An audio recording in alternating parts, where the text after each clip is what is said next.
The greatest mistake of the movement has been trying to organize a sleeping people around specific goals.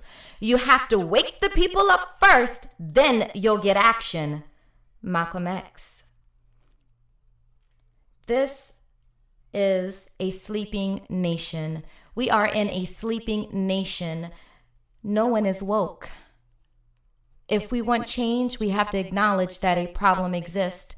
That is the first step in problem solving for any issue. If you want resolve, first there's acknowledgement. 3/4 of Blacks consider violence against civilians by law enforcement officers to be a serious problem in comparison to less than 20% of whites. Young Black males are 21 times more likely to be killed by the police than their white counterparts. I believe that this is due to ingrained racism and not the type of crime being committed. Some reports call this historical racism. My family is from the South, from Mississippi. I remember hearing stories growing up from my parents, aunts, uncles, stories that they heard from their parents and grandparents of the police working with the Ku Klux Klan to police small towns. Fast forward to the 1960s when riots in large cities like LA, Detroit were sparked by the racist police violence. In 1988, NWA wrote the song Fuck the Police, which protested police brutality and racial profiling. The incident involving Rodney King in 1991 raised public concern all over the world about police treatment of minorities in the United States. In New York City, a plan was implemented to arrest those committing low-level crimes. 81% of arrestees between 2001 and 2013 were Black or Hispanic. There is no evidence that this reduced crime, but instead, we know that the population of Black and brown faces in the jails in New York City augmented. The statistics show that unarmed Black suspects are more likely to be killed than unarmed white suspects.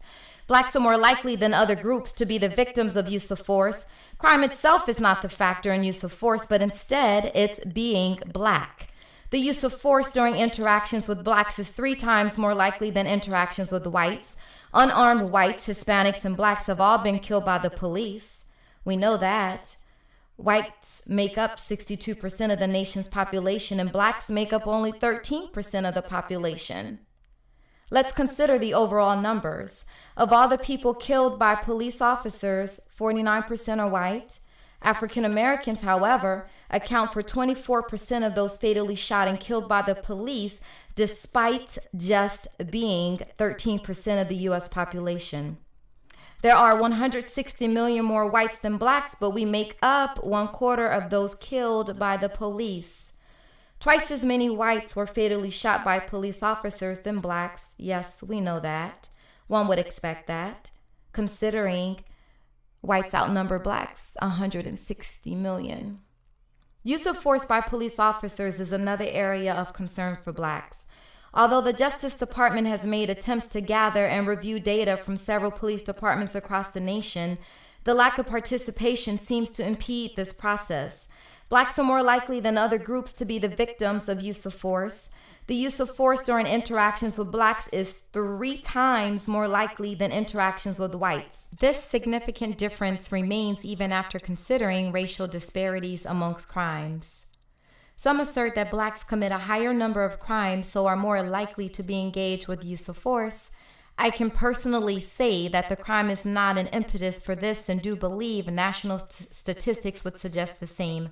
That crime itself is not the factor in use of force, but instead it's being Black. Blacks are targeted more than other groups for stops and citations. Law enforcement officers monitor the lower classes more than the middle and upper classes. This was cited in the study, Hunting for Dirt Bags.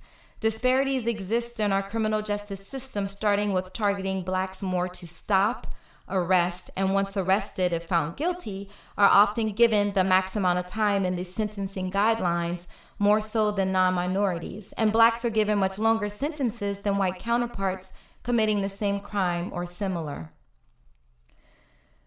Before you can create a plan, before you can create resolve, you have to acknowledge that a problem exists. People must be educated and hear about these statistics and hear about these trends so that they can get an appreciation that something is not right. There is not equality. There is not equal treatment. That a problem, in fact, exists in our communities, and Black men and women are being killed.